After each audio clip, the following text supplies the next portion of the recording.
Happy Thursday, my friends, and welcome back into another edition of Prime Sports World. I'm, of course, your host, David On Point Huffman, my co-host, Mr. TJ Hopkins, right there. On today's episode of the Prime, we're going to be breaking down the Super Bowl runners-up, the San Francisco 49ers. And we'll talk about the things they did this offseason. We're going to preview their season. We're going to talk everything San Francisco. Happy Thursday, TJ. How are you? I'm all right. Got the Bears' last preseason game on, and yep, it's Thursday. It's not Friday. It will be soon. Don't you worry. Let's get right into it. Let's not waste any time. Let's talk about Super Bowl hangover. So we saw with the Philadelphia Eagles a little bit of a Super Bowl hangover, especially towards the end of the season last year. I don't even remember who Kansas City beat the season before that to go, or who was in the Super Bowl the season before that.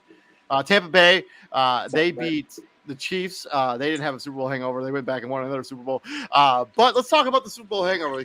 Can this team avoid this Super Bowl hangover? What do you think what the ingredients are there? But yeah. They're having the Super Bowl hangover right now. Debo not at camp. Not Debo. Brandon Ayuk, Trent Williams not at camp. Trent Williams is not at camp. Well, Trent Williams is like holding in, so he's at camp, but he's not participating in any of the activities. And Ayuk's doing the same thing, but like you might as well say you're not at camp. Like you're there, but you're not there. Right? You're there in name only. You feel me? Yeah. So yeah, the hangover is kind of happening already, and yeah, it's you kind of see it, and it's frustrating because it ain't like these are just two guys that you can just say. I lied. The Rams went to the Super Bowl and they played the Bengals in the Super Bowl the year before that. Yeah. Anyway, sorry. Yeah, I got sidetracked. No, you good. Like these are two dudes that you can't just say, all right, well, next man up, because what they do is virtually irreplaceable. Like I understand when we'll get to the draft class because one of the guys they talking about potentially replacing IU. Well, I mean, he's banged up right now, so he's not even on the football field. But at the same time, like you're asking him to replace the guy who led the league, who led the team in receptions, who led the team in yards, who has no problem getting his nose dirty, blocking and all that other good stuff. Trent Williams is Trent Williams. Dude's gonna be in Canton. He's like they have everything ready for him. He just needs to retire already. Yeah. Yep. I mean, he's still one of the premier left tackles in the NFL. But I think when you have a coach that's as good as Kyle Shanahan, I mean, he's been there, done that. I mean, you have Brock Purdy, who's still on a rookie contract, so he get the discount there. Excuse me. When you say Kyle Shanahan been there, done that, what has he done? I mean, he's been to 3 Super Bowls as one as a coordinator, 2 as a head coach. I mean, the only thing he hasn't done is win the big one. I mean, he's as accomplished as a head coach who hasn't won a Super Bowl. So he ain't this shit. Okay, sure. Yeah, he hasn't done shit in the words. But I think that they can avoid. I mean, this is defensive travels. We'll talk about their defense here in a few minutes. But like, I think when you lean on the running game like they do with Christian McCaffrey, they still have a pretty good offensive line. Obviously, they'd be better if they had Trent Williams. Any offensive line would be. Debo Samuel, Brandon Ayuk is an interesting. I think Debo Samuel he's just not playing in preseason. I don't think he's holding out. I misspoke when I said Debo. Oh, okay. He literally just got paid. Yeah, he literally just got paid. George Kittle's one of the premier tight ends. I like the addition of Logan Thomas. I think that they're going to be okay. I think they're going to avoid the Super Bowl hangover. Let's talk about Brandon Ayuk just a little bit more. Like, this is a guy who's valuable to this team. He's been one of the best wide receivers in the league over the last couple seasons. I mean, he had a kind of a slow start to his career coming out of Arizona State, but last season, 75 catches, 1,300 yards, and 7 touchdowns. And he caught arguably the biggest, most important catch of the game in that NFC title game against the Detroit Lions, or was it the Packers, where he caught that razzle-dazzle catch where he had to bobble it to himself. I don't remember which game that was, but it was the most important catch of the whole year. He's going to be difficult to replace. And what do you think eventually happens? Do you think they trade him? Do you think he plays for the 49ers this season? What would you do if you were Brandon Ayuk?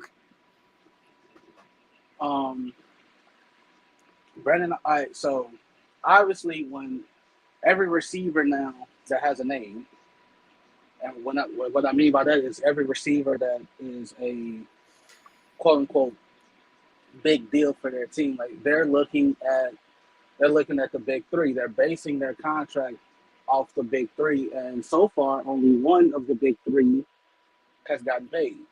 Right? We saw what Justin Jefferson got. Right? Jamar Chase reportedly is asking for like 40 million per. That's just what's out there. Ain't nobody said nothing, right? So I can't confirm that. Like it's 4 years or 100 and whatever million, however much that needs to be to get 40 per. Because I think Justin Jefferson is at 35. Yeah. And then obviously you got CD down in Dallas. So if you're a Brandon Ayuk and you already know what you are, it's like you nice with it, but yeah, it's like damn, I'm not them three. So I can't go in asking for what those three are getting. But then you see what a Amon-Ra St. Brown is getting. You see what a DJ Moore got. And you're more like, okay, I can get with that. It's somewhere between 27 and somewhere between 25 and 30. Let's just see, like let's ballpark it like that. I don't like. It's really only been talks with one other team, and that's Pittsburgh. Because New England reportedly had a deal on the table, and San Fran just said no. Yeah, I also think Brandon Ayuk kind of maybe nixed some of that as Yeah, well. he probably said no because I'm not going to New England. Like y'all don't know what the hell y'all got going on over there. And Pittsburgh is just talk about a hand in the glove type fit. Like bro, like that fit is like perfect. He like that fits so well. That's a good fit for him.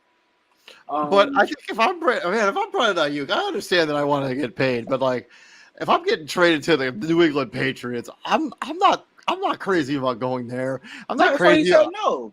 I'm not crazy about going to Pittsburgh.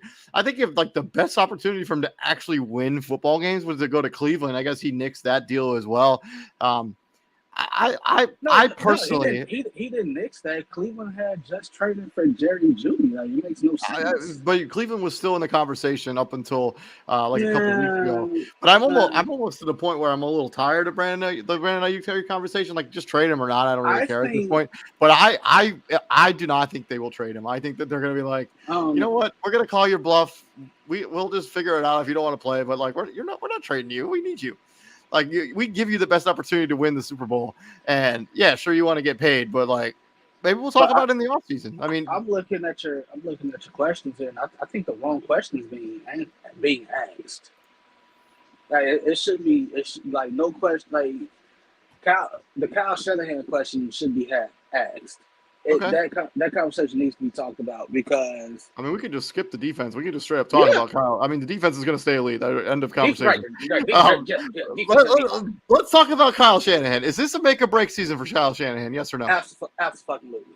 Okay. Yeah. Absolutely. It's like, is anything less than a Vince Lombardi trophy? He would probably, if you were the GM, would you fire him? If you're John Lynch, you're John Lynch. Yes, I would. That's just me. Niner fans can call me stupid. They can say whatever they want. No, I'm not going to keep coming up so close and keep coming up short. I'm not. I mean, but a lot of this is on John Lynch himself. I mean, you traded up, you gave up valuable trade assets to get, man, his name is totally escaping me. I can't remember what the name of the Trey Lance, and he never worked out as. I mean, he basically got banged up, and then he never really worked out. I mean, you traded considerable assets. I mean, if you don't make that trade, you're looking at a team that has 3 more first-round picks on this roster, and it's probably even better than they are now. But with your point is, like, you've come up short 3 seasons. Like, you went to the Super Bowl twice. You come up short. Well, we'll give you a pass on the season where Brock Purdy broke his elbow, and then all your quarterbacks were hurt. You get a mini pass, but like you get a mini pass. Like you need, like, this roster is built to win a championship now. Like if you can't get us over the hump, well, yeah, it has been for a while, basically, and this is when the contract is cheap. I'm not sure when Brock Purdy's contract's up. It may be this offseason. I'm not 100% sure. I don't have his numbers in front of me, but actually, I can look it up right now. Actually, but Now, Brock Purdy's not till next offseason, so I imagine they'll extend him the season after this. Yeah, Yeah, something like that. I don't know, but I imagine he'll get paid. And like when you want to try to win a Super Bowl is when your rookie quarterback is still on their rookie contract before things get expensive. I mean, that's the smart way to build a roster, and they've kind of done that. I think it'll be interesting to see. Like, I don't think he'll get fired if they fall short. I think he's earned enough, but I think the conversation will be had for sure. Like, so you got the year the year the Rams went and won. Like Yeah, that's weren't they banged up that season? Had all the injuries, and they ended up as a they still went to non-playoff the team. they still went to the NFC Championship. And they played the Rams played the 49ers in the NFC Championship that season. It was either the divisional or it was one of them. Like, because remember, Jaquaski Tart had a interception in his hands and he dropped it. Because that was like it wasn't like the win one controversial, but like the Rams had no timeouts left for like the last. Oh yeah, I remember that now. Yeah. All right, so in 2023 they lost the Super Bowl. In 2022 they lost in the NFC Championship game. In 2021, yes, they lost the NFC Championship game. And then in 2020 they did not make the playoffs at all. That's the season where they were banged up. Yeah, and then in 2019 they lost the Super Bowl to the Chiefs.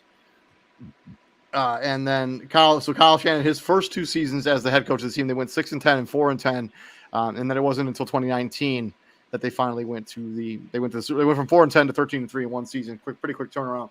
That's a quick turnaround. So it's I think the conversation will be had if this team comes up short of the Super Bowl again this year. I think the conversation will be had because you can't keep having best roster this, best roster. It ain't like these are like he getting that with the average guy. Like he making average dudes play above their standard. Like, no, bro, you got ballers on your team. Your roster has been stacked for the better part of like pretty much since you got there. Like again, you went 4-10. You went from 4-10 to 13-3 in 1 year. Like that doesn't happen. Yeah. That does not happen. I think there will be a conversation, but I think if they don't win the Super Bowl, I think he could survive. Let's talk about their draft. Obviously, they took Ricky Pearsall, the Florida kid the wide receiver out of Florida. They took the corner out of Florida State. They took a cackle out of Kansas. Many people think he could be the eventual replacement for Trent Williams as Trent Williams gets a little bit older there. They took a safety out of Wake Forest. They took a running back out of Louisville who tested out of his mind at the combine. Jacob Cowing, who's been okay in preseason. Guard Jared Kingston out of USC, and then he took a linebacker out of Florida State. Let's talk about the wide receiver because it was a pretty head-scratching pick. Felt like a reach when they made it. What do you think about that pick? At this, while we are critical of, you just said John Lynch's like some draft decisions, others have been like, all right, bro, you get the benefit of the doubt because you found this guy. You found round. I mean, you found this guy. You found that guy. You took a chance on that guy, and it turned like you found a Talanoa Hufanga in the 5th or 6th round, and he's all pro. Yep. Like that, yeah. Like so, you get a pass on like certain draft picks. The Ricky Pearsall is like that's what happens when. Because you brought it up. Hey, at some point, we gonna have to pay Brock Purdy, and it's gonna be this. He's gonna be expensive. He's gonna be expensive. We might not be able to keep Debo and Ayuk and Kittle and and McCaffrey and all these other weapons that we got. So we might have to start reloading here sooner than later. And I'd rather. Pearsall is a very good wide receiver. Like he only had 5 drops since the start of the 2020 season. It's tied for the fewest among Power 5 wide receivers with at least 200 targets. And he's got all the NFL production, reliability, measurables. He should be a fantastic wide receiver. He should be able to make crazy circus catches. He made crazy circus catches in college. We'll see. I mean, the jury's still out. I mean, this is very much a luxury pick that they made in the first round. I mean, this team had other needs, in my opinion, and I think wide receiver wasn't the biggest one. I mean, obviously, you know what's going on with Brandon Ayuk, and they must have known that going into the draft, which is why they did this. Which is why they took, like, so that's what I'm saying. Like, I'd rather be prepared and ready than not. And it's funny because New England used to catch hell for this all the time. 20 years of doing that, and Bill Belichick, the old adage, hey, I'd rather get rid of a guy 2 years too early than get rid of him 2 years too late. And I'm already like, Bill Belichick used to catch hell for that. Like, how could you get rid of this guy? Because I'm Bill Belichick and I know what the fuck I'm doing. So the corner out of Florida State should be a nickel corner, should be a day one contributor. They've needed cornerback help kind of for a while, anyways. So he should be a good piece there. He had a 90.5 PFF grade in 2023. We'll see what he looks like as a part of this offense. He did have a fantastic season, but he was a bit of a reach. PFF had him as the 89th ranked player in the class. They took him at 64. Man, again, like Florida State players, for me, they get a pass because again, they weren't supposed to play in the bowl game that they were in. Florida State had playoff team written all over them, but when you lose your star quarterback to injury, and you lose a bunch of other key players to injury, like the committee calls themselves doing Florida State and fans a favor because we saw what happened in the Georgia game. They got their ass kicked, but they didn't have anybody. Right? So anybody from Florida State, if you get drafted later than what you were projected earlier, well, whatever. But at the same time, like Buddy, he probably in the right spot.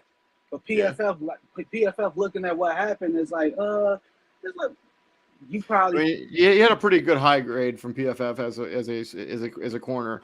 We'll see how much he actually plays. So they have Lenore Rye and actually they have him as the nickel corner. So they got De'Amon Lenore and Tadarius Ward, who came over from the Kansas City Chiefs a couple years ago. From there, they took Dominic Pooney, the offensive tackle out of Kansas. He played left guard and left tackle while in college. It was also one of only 3 FBS left tackles to not allow a sack last season. So he could be a valuable piece. And whatever happens with Trent Williams, or he could swing over to right tackle as Aaron Banks, who's their starting right tackle right now, is going to be a free agent next offseason. He also could play right guard. He could play left guard.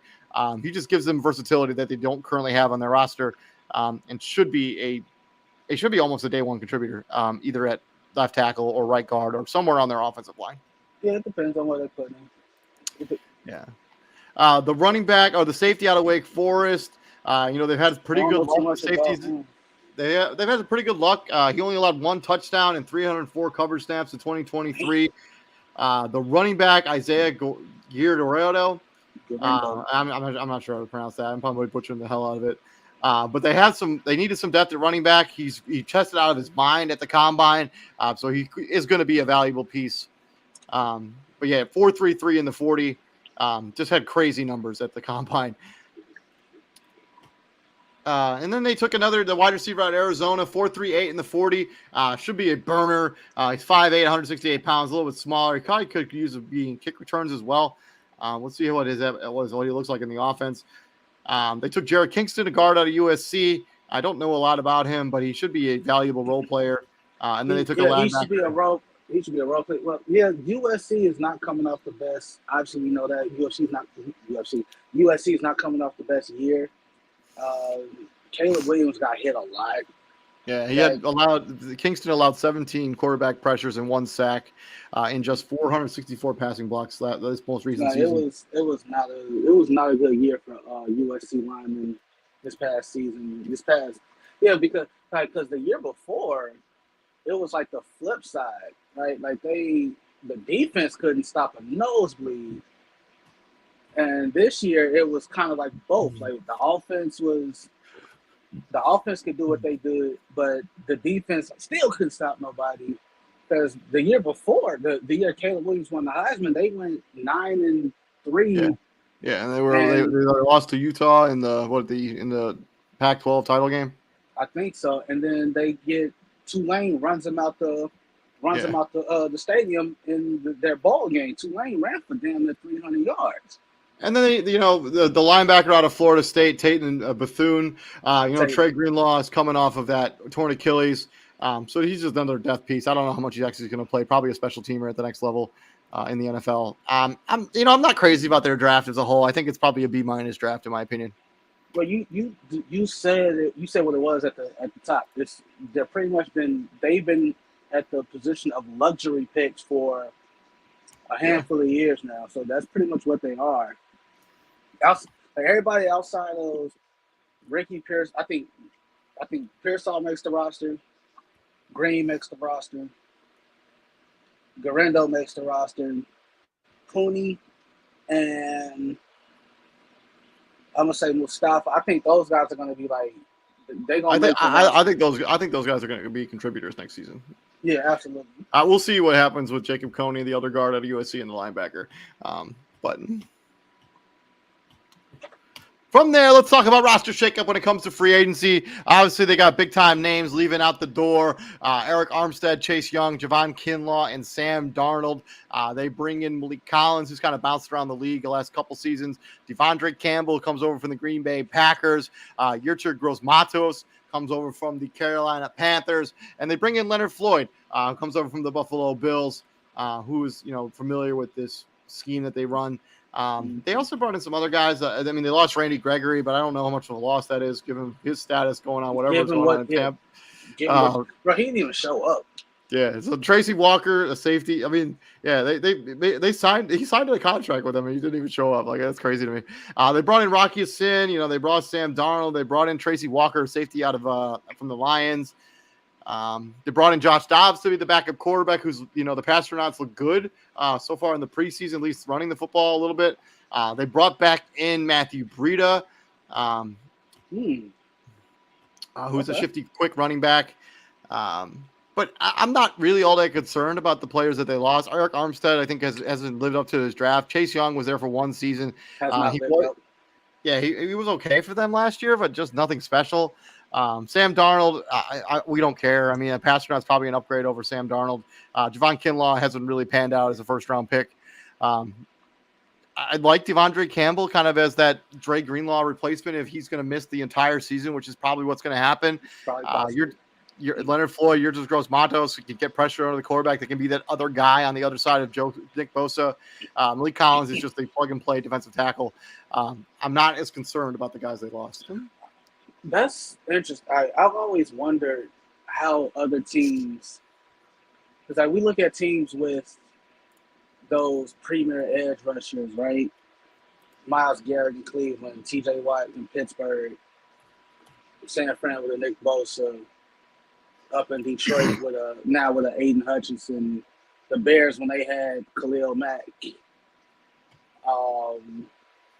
The other guy is it's always interesting. You get what I'm saying? Because we already know teams' game plan. So when you play the Niners, and for a fact, hey, Nick, where's Nick? I didn't find Nick Bosa, send two his way, and so on and so forth. The other guy is at a point these two dudes, Gross-Matos, Leonard Floyd. We kind of thought Leonard Floyd took that next step with LA. Yeah. And he kind of regressed back a little bit. That other edge spot is basically a revolving door on these teams with premier edge rushers. And I never understood why, because for a fact the other guy across from you is gonna see a double team at least. So that's leaving you one-on-one in most occasions. How are you not winning your matchup? I mean, Leonard Floyd has actually been really good his last 4 seasons. Like he was kind of just okay in Chicago, like his last season in Chicago, but the last 4 seasons, 3 of those with the Rams, one of them with Buffalo, 10.5, 9.5, 9, 10.5. Like he's been an elite, like I would borderline elite edge rusher for the last 4 seasons. So And if he can bring that kind of consistent play to San Francisco, I yeah, think the Scott. I think he could. Given Nick Bosa on the other side, given just think about what you just said. Like say those numbers again. Are those like those are sacks, right? yeah. Say it again. Did I just click out of it? I think I may have clicked off it. Oh, okay. 10.5, 9.5, 10.5, 9 9, 10.5.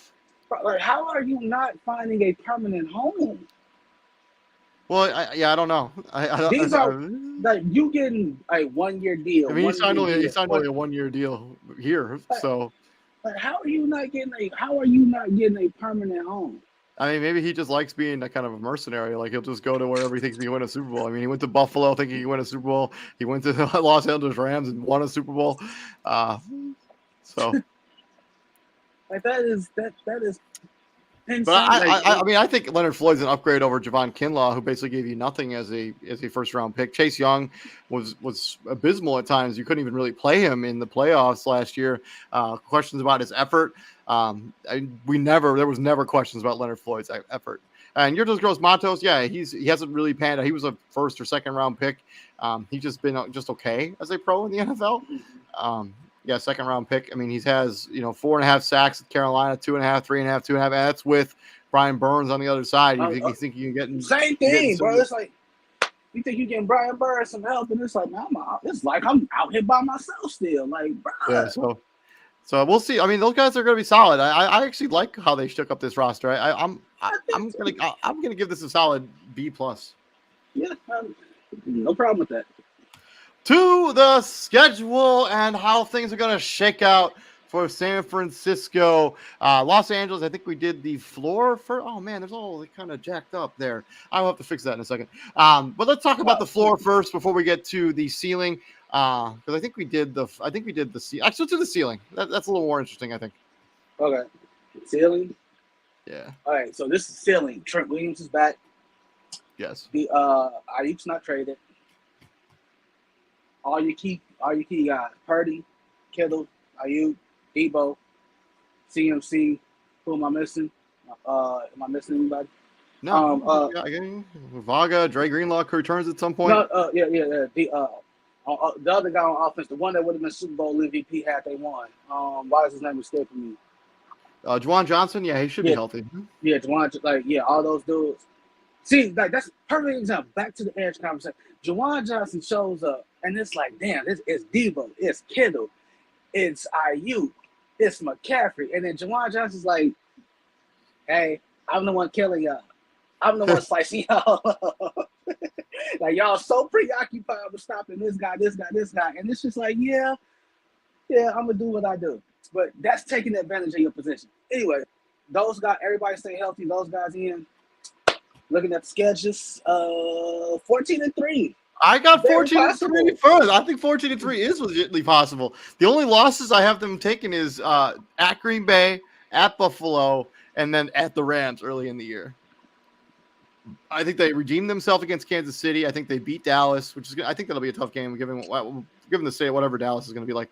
But I think this like 14-3. I don't necessarily hate that 14-3 ceiling. Like my 3 losses, and it's entirely possible that Ayuk and Trent aren't there for this first game. So if they don't have those 2 dudes, they could potentially lose to the Jets. I don't see it, but it could happen. I agree with you on that Rams game early in the season. And somewhere down the line, they lose to I think Detroit gets them. Like that, yeah. I think Detroit. You think Detroit gets their revenge? I think they either lose to Detroit, 13-4 at the least, because I think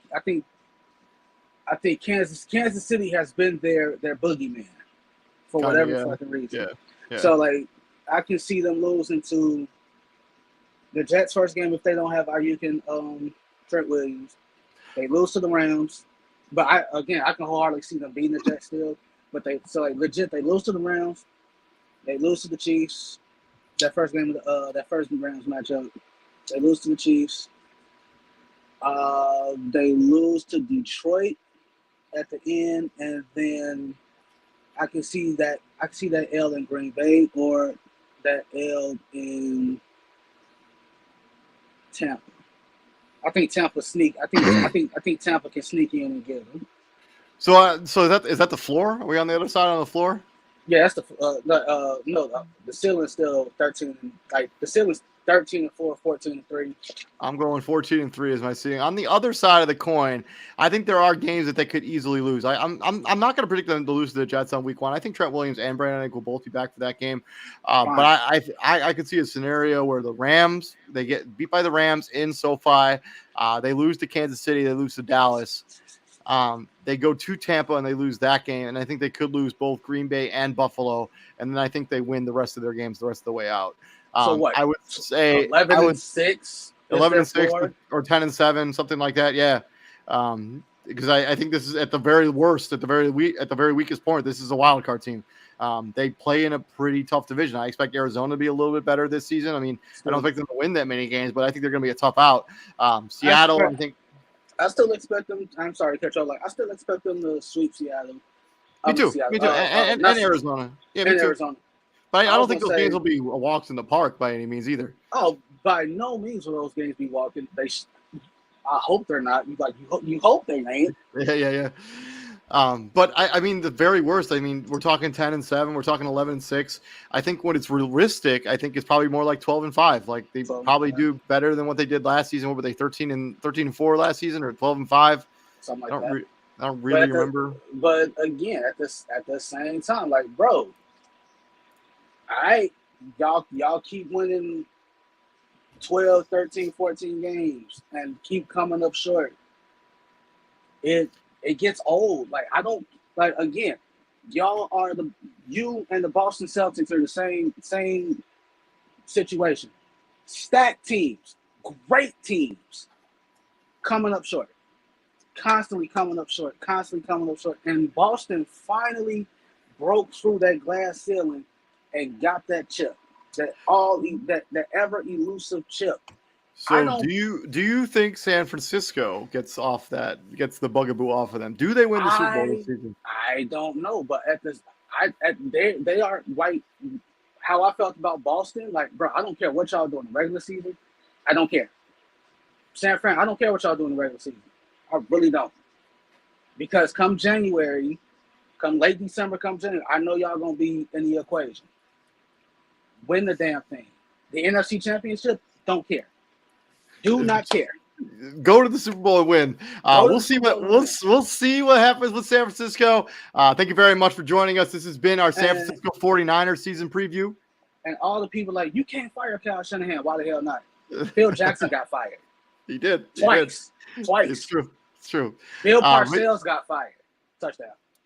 But this has been our San Francisco 49ers season preview. Thank you very much for joining us here at Prime Sports World. We got 4 teams left as we swing into the AFC West, represented by the Super Bowl champion Kansas City Chiefs. You're not going to want to miss any of that content. I'm David Huppman. Right there is my co-host, Mr. TJ Hopkins. And TJ, what do we do here at the Prime, my friend? We bring the heat, kind sir. Yes, sir. You have a good weekend. We'll be back here maybe on Sunday. I might run a show. I might run that Charger show on Sunday. So just keep an eye out for all that content. Take it easy, guys. Peace out. Cool.